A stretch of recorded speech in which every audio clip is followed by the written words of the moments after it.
Om.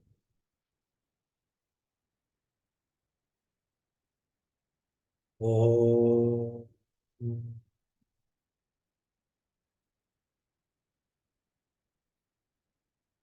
Om.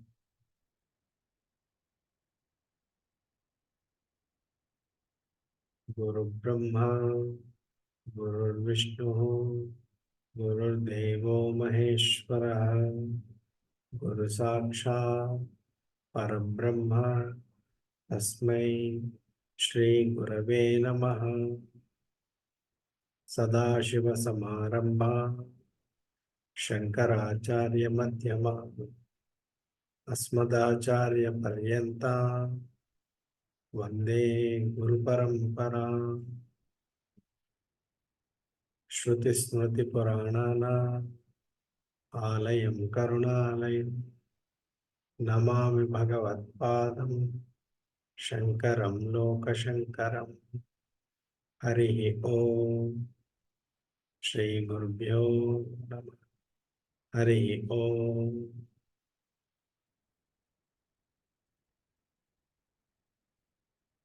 My humble pranams to all Atma Jyotis, divine light of the self.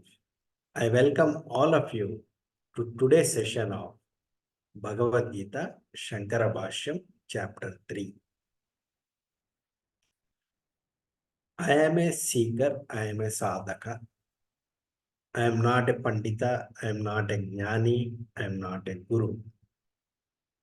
I am just a sadhaka. I am conducting this study hour as a means for my learning. I am referring to few books. One of the books is published by Ramakrishna Matham.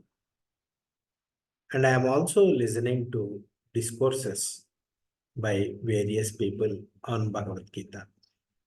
And I am making some notes, and I'm making those notes available to you. If there are any mistakes, please forgive me.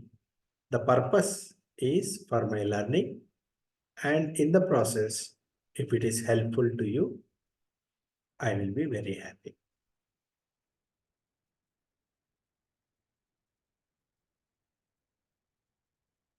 We are studying Bhagavad Gita, chapter 3. So in the chapter 3, before chapter 3 starts, Sri Shankaracharya has written a Sambandha Bhashyam. We are going through that. In the last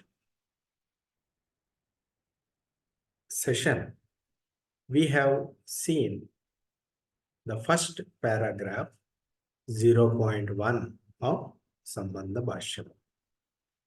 In chapter 3, first shloka, Arjuna has a question. O Krishna, if you think that jnana is greater than karma, why are you instructing me to follow karma, this terrible karma?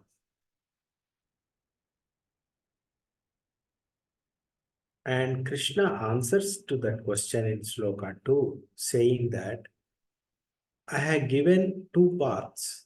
One is Jnana Yoga for Sankhyas and Karma Yoga for Yogis. It's a very, if you look at it, it's very clear that there are two paths, Jnana Yoga and Karma Yoga. However, there is a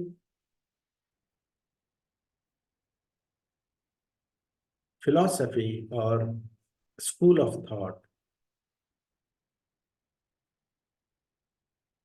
that prescribe to the viewpoint that there should be karma and jnana hand in hand. This viewpoint is called jnana karma samuchaya vada.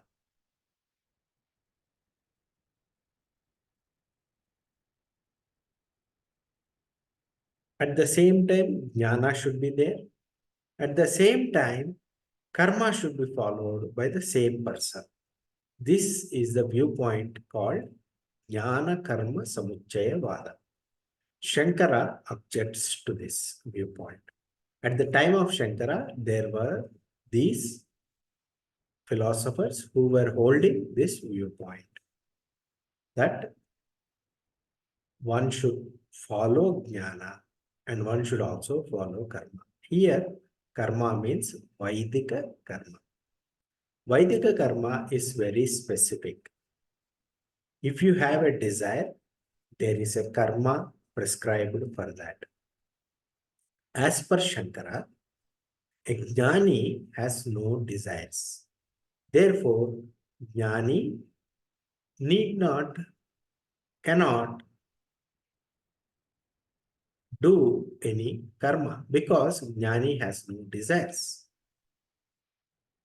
This is the viewpoint of Shankara. One who has no desires, why will he do karma? Just because Veda says that a particular karma can be done. For example, Putra Kameshti Yaga is there. If you do Putra Kameshti Yaga, you will get a son. But for a Jnani, he is not interested in begetting progeny or son. He has taken to sannyasa. Why will he do Putra Kameshti Yaga? It makes no sense. Similarly, Jnana Karma Samuchayavada is untenable as per Shankara. In the same line of argument, here Shankara takes this opportunity of this first shloka in chapter 3 to put forth his arguments. So let us see what it is.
Chapter 3, Sambandha Bhashyam 0.2. Few commentators before Shankara. See, right now, the commentaries on Bhagavad Gita are not available, which were written earlier than Shankara. But Shankara has mentioned that there was a vritti earlier on Bhagavad Gita by Vrittikara,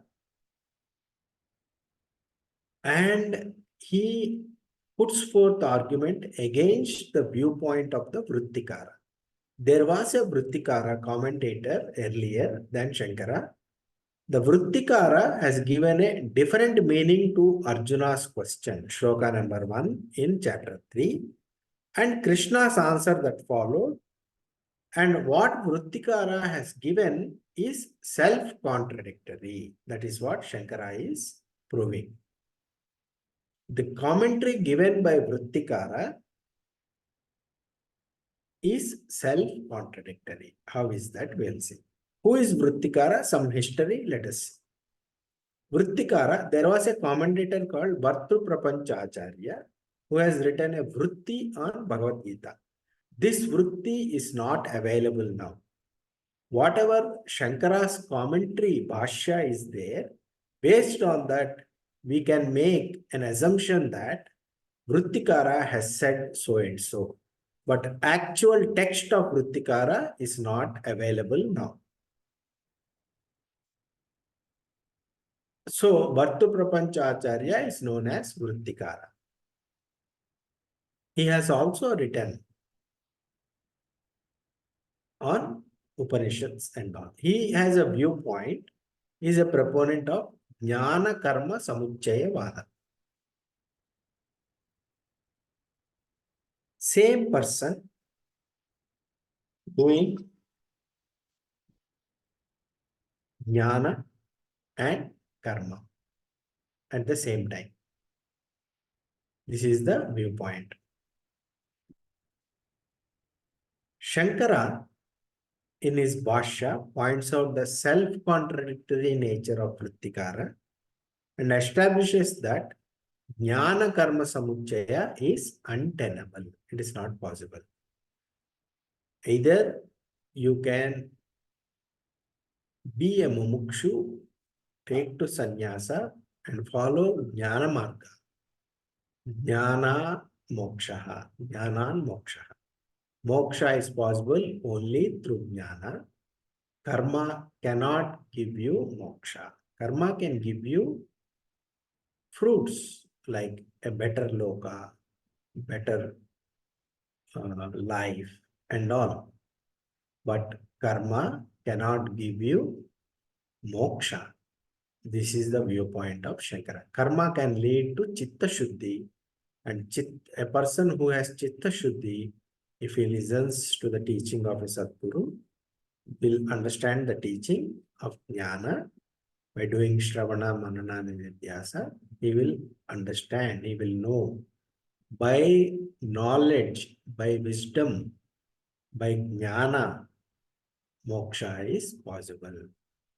But as per Vrittikara and other systems,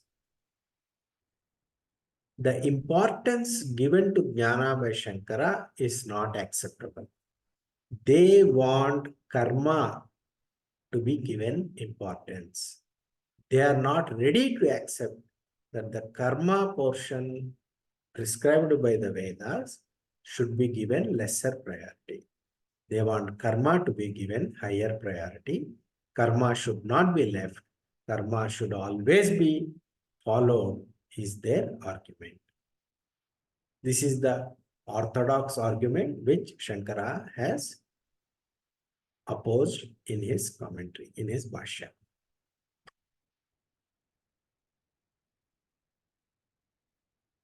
Vrittikara and others have interpreted the question of Arjuna and the answer of Krishna in a different way. What is the difference they have followed?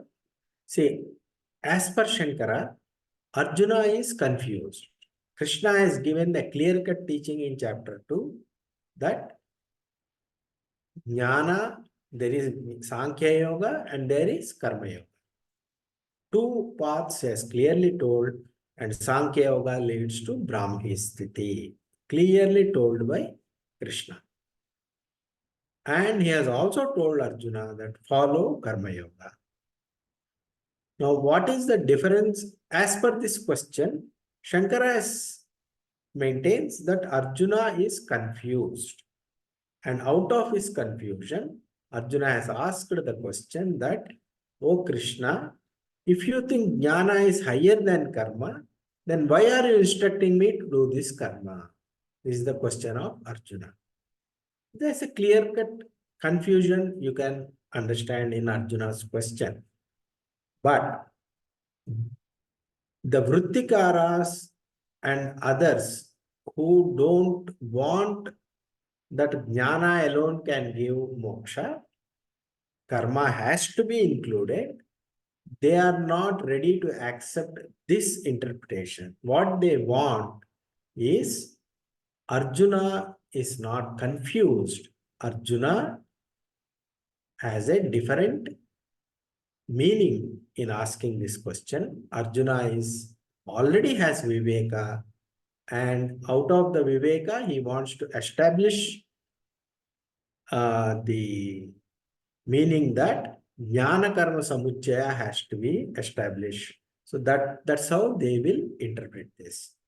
Shankara says Arjuna is confused between karma and jnana and has the question. This, if you take this interpretation, it makes karma and jnana as two different paths leading to two different goals, aims. Others do not agree to this. They want samuchaya. Jnana and karma has to go together.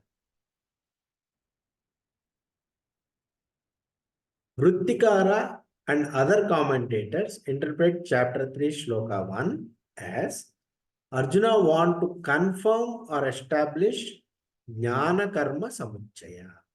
Arjuna is not confused. This is the viewpoint of Vrittikara. Shankara argues, in that case, Krishna should have confirmed the jnana karma samuchaya. He has not done that. Krishna answer is very clear. Krishna's answer clearly demarcates the difference between the two paths, jnana and karma. Not only that, what is the answer of Krishna to this question of Arjuna? Krishna clearly says, I have given two paths earlier. Jnana yogena sankhyanam, karma yogena yogina. Jnana yoga for sankhyas and karma yoga for yogis.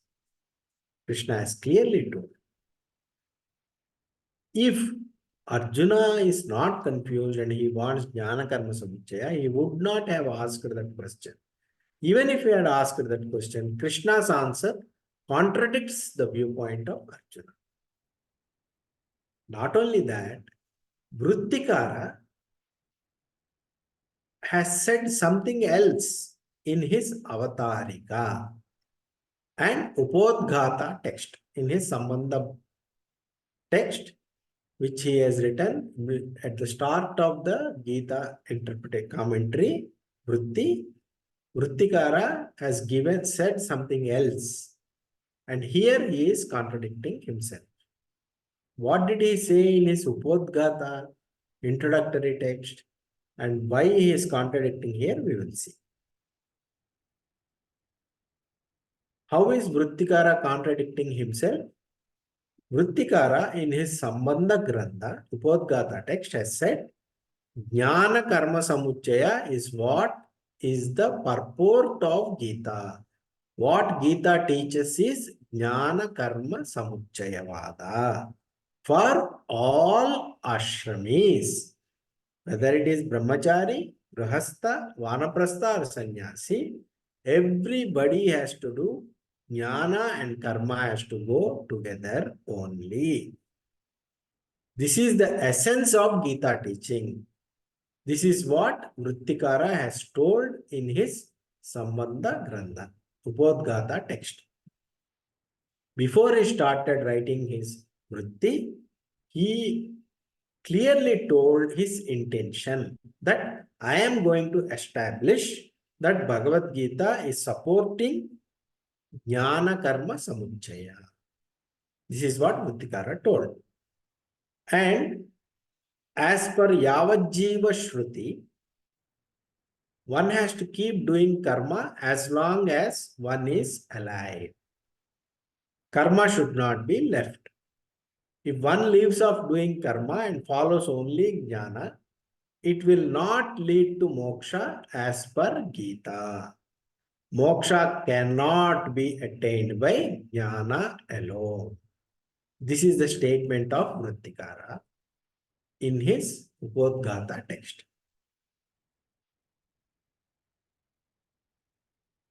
What is Yavajjiva Shruti? There is a Shruti Vakya called Yavajjivam Agnihotram Juhuyat. Yavajjivam Agnihotram Juhuyat. Meaning, as long as one is alive, one should do Agnihotra. That means a ritual or karma which is called Agnihotra. To do Agnihotra, one should be married. This is the meaning of that. That means sannyasa is ruled out. To do Agnihotra, marriage is essential.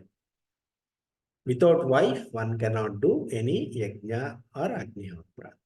Therefore, As per Yavajjiva Shruti, one should be doing Yavajjivam as long as one is alive. Agnihotram Juhya. Agnihotram should be, one should keep doing Agnihotra. This is Yavajjiva Shruti. Shankara Bhashyam, chapter 3, 0.2, continuing. How is Vrittikara contradicting himself? Vrittikara maintained Jnana Karma Samuchaya in his Upadgata text as the main teaching of Bhagavad Gita. And when he comes to this sloka, chapter 3, sloka 1, Vrittikara says, for sannyasis, the Yavajjiva Shruti does not apply. Sannyasi can leave off karma. So this is the contradiction. Earlier, Vrittikara told Jnana Karma Samuchaya for all ashramis. Here he says, for sannyasis, Jnana alone can give moksha. So what Shankara says, how can Krishna give contradictory teaching? At one place he says, Jnana Karma Samuchaya for all ashramis, and another place he says, Jnana alone for sannyasis. How can Krishna give contradictory teaching? And how can Arjuna understand this contradictory teaching? It is not possible.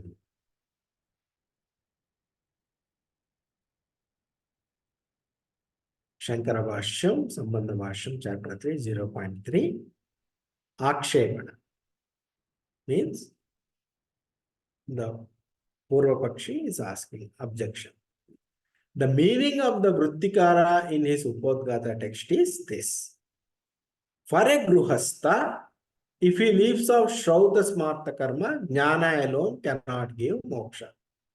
So what is Vrittikara's side arguing? They are saying when we said Jnana alone cannot give moksha, it is meant for Gruhasthas. For a Gruhastha, if he leaves out Shrauta Karma and Smarta Karma, Jnana alone cannot give moksha. But other ashramas can get moksha by just Jnana.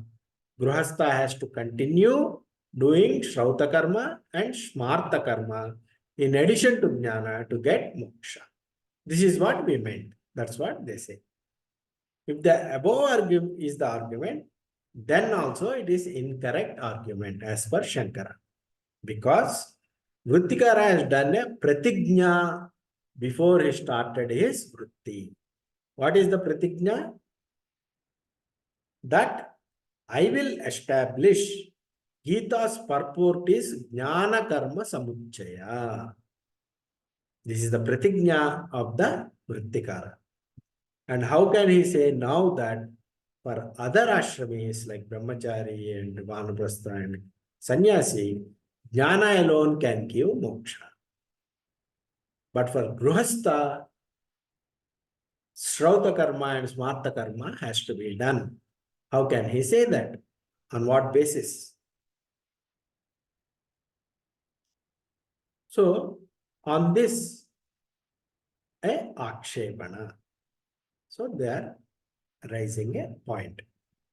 What if we say, for a Gruhastha, Jnana alone cannot lead to moksha without the help of Shrauta Karma?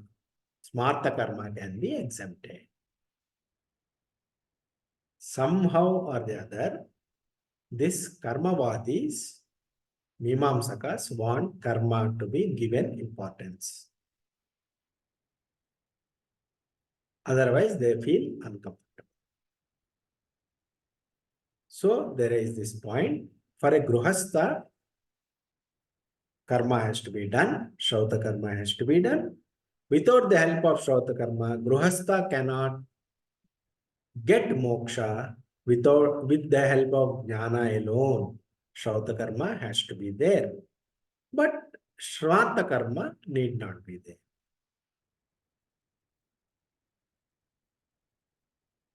If you are wondering what is Shrauta Karma and Smarta Karma, Shrauta Karma are the karma rituals mentioned in the Vedic text.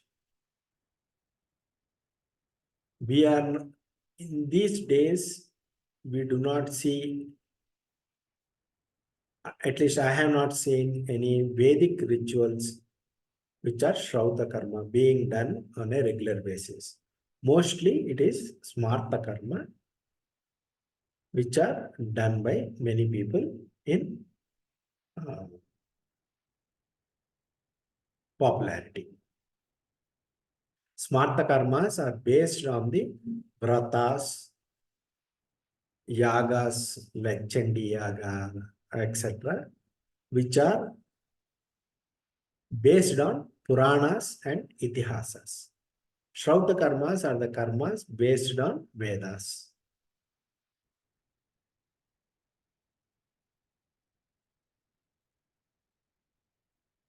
Answer to this is incorrect argument. If you say Gruhastha cannot get moksha by jnana alone, he needs to do Shrauta Karma. But other ashramis can get moksha by jnana alone. Then how can anybody with right thinking, with viveka, a viveki, how can he agree to this? Moreover, if jnana plus smarta karma can give moksha to a brahmachari, then the same rule should apply to a gruhastha also. No need to say Shrauta karma should be done by gruhastha. If you apply a rule, you have to apply universal. You cannot apply selectively. You cannot say, for a gruhastha, this is the one. For a brahmachari, this is the one. For a sannyasi, this is the one. You should not say. Shankara's argument. If you say Gruhastha needs Shrauta karma plus Smarta karma plus Jnana Samuchaya that can lead to moksha, but for a Brahmachari, Jnana plus Smarta karma Samuchaya can lead to moksha, then you are putting extra burden and effort on the head of a Gruhastha. Already the Gruhastha has a problem of taking care of the family and all. Now you are putting the extra burden of Shrauta, Smarta, Jnana on the head of a Grihastha.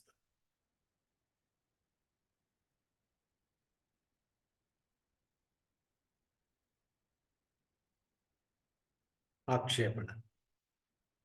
What if we say, because Grihastha has extra burden or effort of Shrauta and Smarta Karma, in addition to Jnana, therefore, only Grihastha is eligible for moksha and gets moksha, whereas the other ashramis like Brahmachari and Sannyasi will not get moksha because Grihastha takes the extra burden or effort of doing Shrauta Karma and Smarta Karma.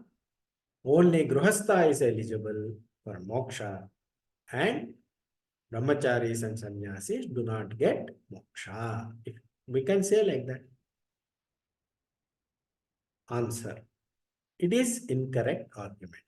All Upanishads, Itihasa, Purana, Yoga Shastra has clearly told that Sarva Karma Sannyasa is to be done as a part of following Jnana Marga, following Jnana, of attaining Jnana.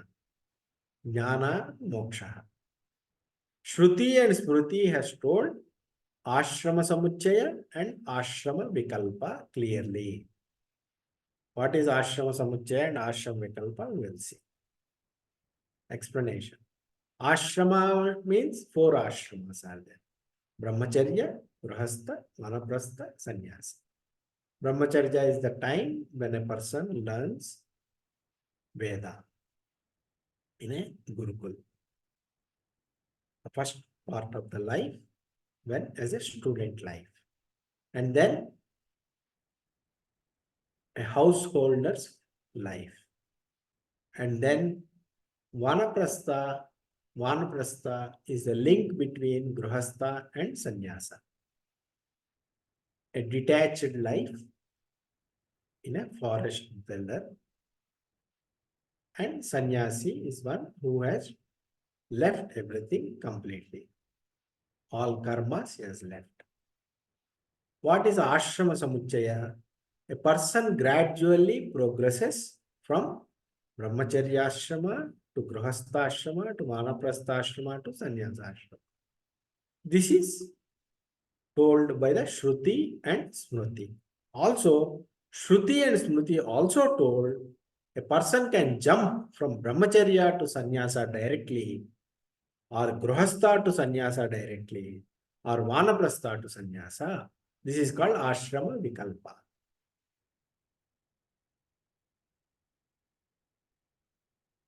Akshepan. In that case, it means jnana karma samuchaya is prescribed for all ashrama. Nobody can escape karma. This is the karmavadis. They like karma. They have karma vasana. They like karma. So they want everybody to do karma. They do not agree that jnana can lead to moksha. Jnana independently can lead to moksha. They don't agree.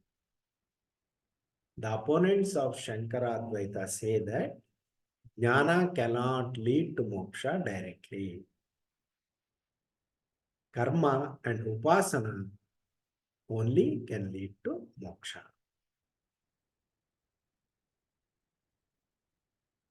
Answer is no, it is incorrect, because sarva karma sannyasa is prescribed by Shruti for a mumukshu, seeker of truth.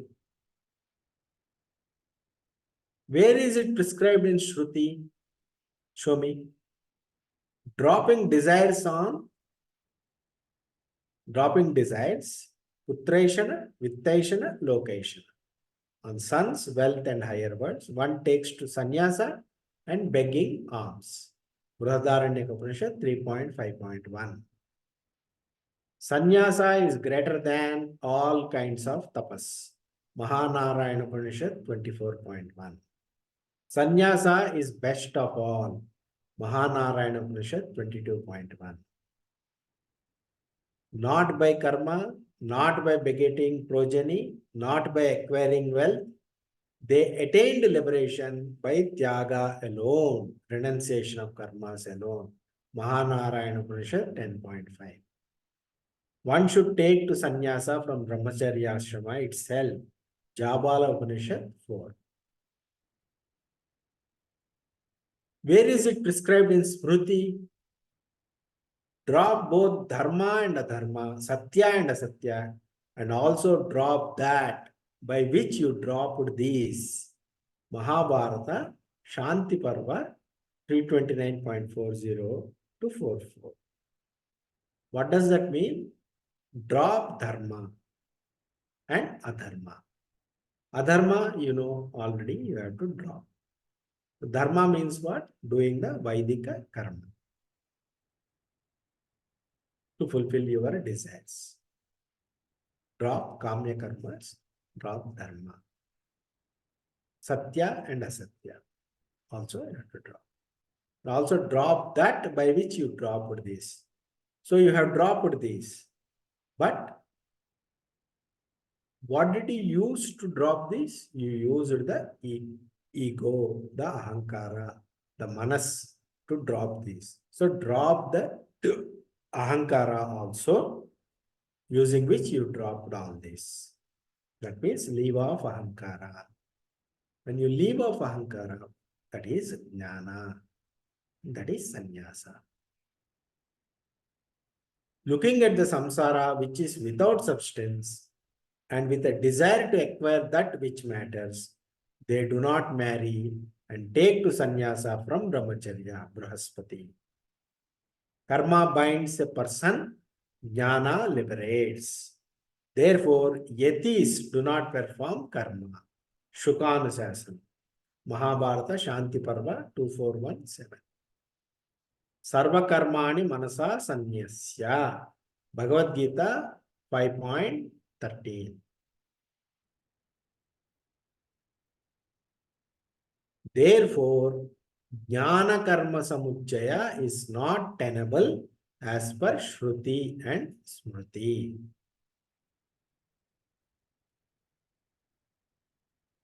What is a big deal about jnana karma samuchaya? If you allow Jnana Karma Samuchaya, if you say Jnana alone cannot give you moksha, what karma can do? By doing karma, what can you achieve? Karma is limited. There is a desire, fulfill desire, and then acquire the desire. Then the merit will exhaust. What is got by doing something will be lost at another point of time. What is got at one point of time will be lost at another point of time. Whereas the position taken by Shankara is that what you are already that. You only need to know. You only need to drop the avidya. By knowing, you will know that you are complete, you are fulfilled. Knowledge liberates you. Knowledge frees you up. Knowing frees you up, not by doing. This is the main difference between the two schools, the duality schools and non-dual school. Knowing liberates is a non-dual school. The duality schools say doing liberates. Doing what? What do? You do a karma, you do a puja, you do a yajna, you do upasana on deity, on God, and God will liberate you. You go to the loka of the deity and you stay there. This is the main difference. Whereas in Advaita, by knowing your true nature, your swabhava as Nitya Shuddha Buddha Mukta Atma. I am full, I am Purna, I am complete. This knowledge liberates. Atma is Purna, Akarta, Abhokta. Atma is Akarta. Whereas, if for you to do an action, Atma is not Akarta. Atma has to be Karta. It's a doer. That is the fundamental difference. To be a doer, you have a desire. If you have a desire, you are incomplete. So what that school says is, there are many Atmas and you are an incomplete Atma. There is incompletion in you. You are incomplete and there is lacunae in you. You are kind of a lesser person, lesser Atma. Whereas Shankaradvaita is not like that. Shankaradvaita says, you are complete, you are full, you are Purna. You don't lack anything. You are fulfilled. You don't have any desires. You don't have to do any karma. This is the big debate of Jnana Karma Samuchayavada and Jnanan Moksha. This is the point you have to grasp. Hari Om Tat Sat. Shri Krishna Arpanamastu.